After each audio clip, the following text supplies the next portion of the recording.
Mga igsuon, mga anak sa Diyos. Sa usa ka episode sa ABS-CBN documentary bahin sa mga Filipino exorcists, gi-interview si Father Jojo Serodo, ang exorcist sa Diocese of Cubao. Usa sa iyang giingon nga makapauna-huna gyud ta, mao kini. Ingon si Ja, daghan daw mga contractors na kung maghimo og tulay o bag-o nga dalan, magbuhat og ritual nga paduguan nga nagpasabot nga maghalad og dugo sa manok o hayop aron swertehon kuno ang proyekto. Apan ingon ni Father Jojo, kana nga halad dili madawat sa Ginoo. Nganuman, kay giingon niya, the blood of the Son has already been shed. There is no other blood that can save us. Ang dugo sa anak sa Diyos, igo na, hingpit na, ug wala nay laing halad nga makalabaw niini. Kini nga pahimangno importante kayo alang sa atong mga Kristiyanos karon. Daghan pagihapon ang nagtuo nga ang kaluwasan ug proteksyon makuha pinaagi sa mga ritual-ritual, mga anting-anting o paghalad og dugo sa hayop. Apan kini nga mga binuhatan nagpakita sa kakulang sa pagsalig sa gahom sa krus. Ang dugo ni Kristo may usa ka halad nga makapahiluna sa relasyon sa tawo ug sa Dios. Sa ebanghelyo karon, si Jesus nagsaysay sa sambingay sa nawala nga karnero. Ug kini nga istorya nagpahinumdom kanato nga bisan usa ra ka tawo nga malayo sa Ginoo iyang pangitaon og ibalik ngadto sa kawan. Sama sa dugo nga gihatag sa anak alang sa tanan, walay usa nga dili importante sa Ginoo. Unsa may mga pahimangno alang nato karong adlaw? Unang punto, ang Ginoo mao ang unang mohimo sa pagpangita sa mga makasasala. Giingon ni Jesus, what man among you having 100 sheep, if he has lost one of them, does not leave the 99 in the wilderness and go after the one which is lost until he finds it.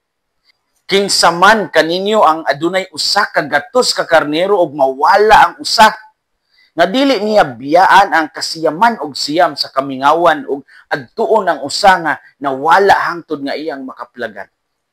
Pasabot nga ang Ginoo dili lang maghulat nga mubalik ang makasasala. Siya mismo ang unang mulihok.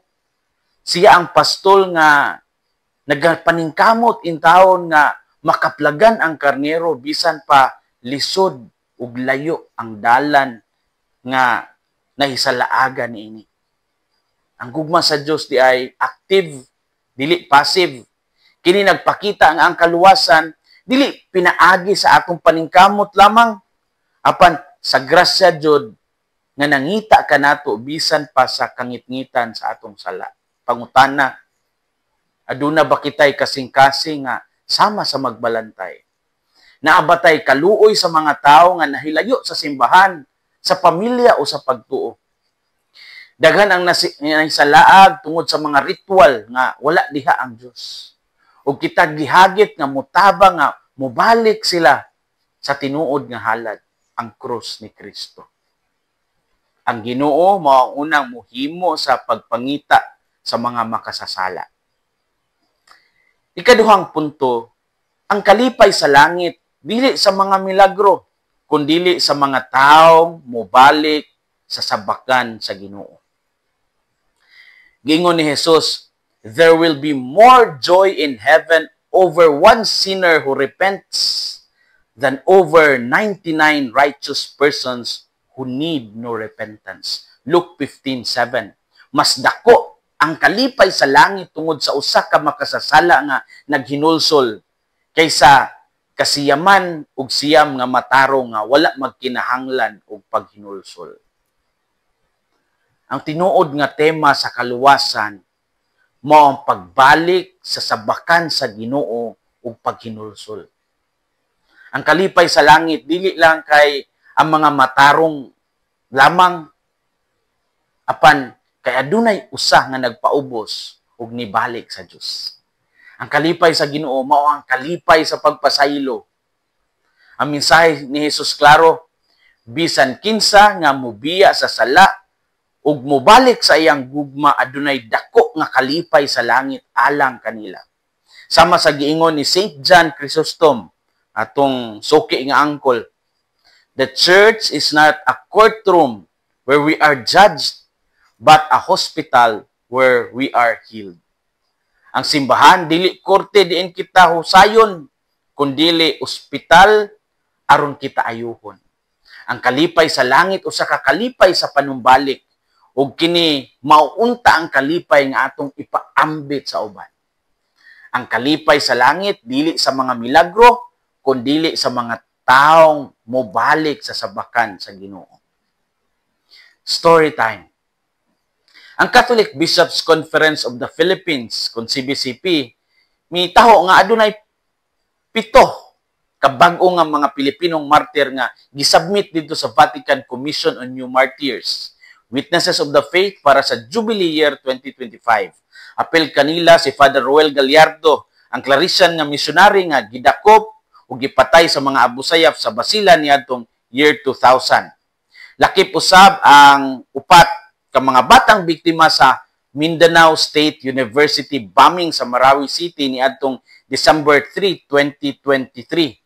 Atol sa misa, sila si John Ray Barbante, si Janine Arenas, Evangeline Aromin o Griza Daniel.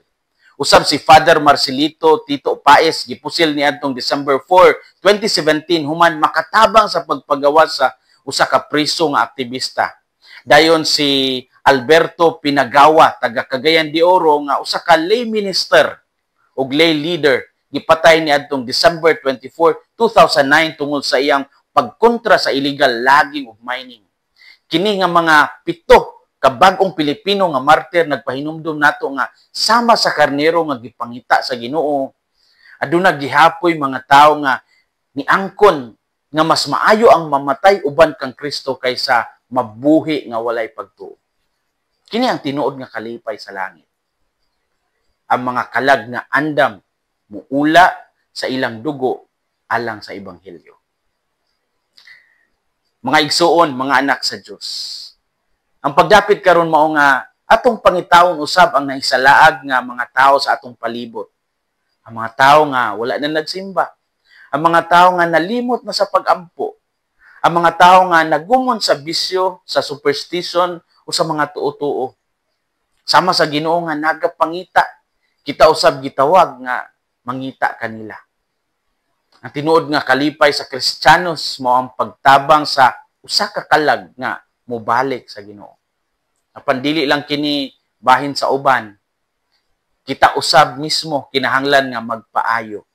Kung napay bahin sa atong kinabuhi nga nahilayo sa Ginoo, sama sa mga ritual nga walay Kristohanong kahulugan o mga bisyo nga nagapos kanato, ato naunta kini isurrender sa dugo ni Kristo.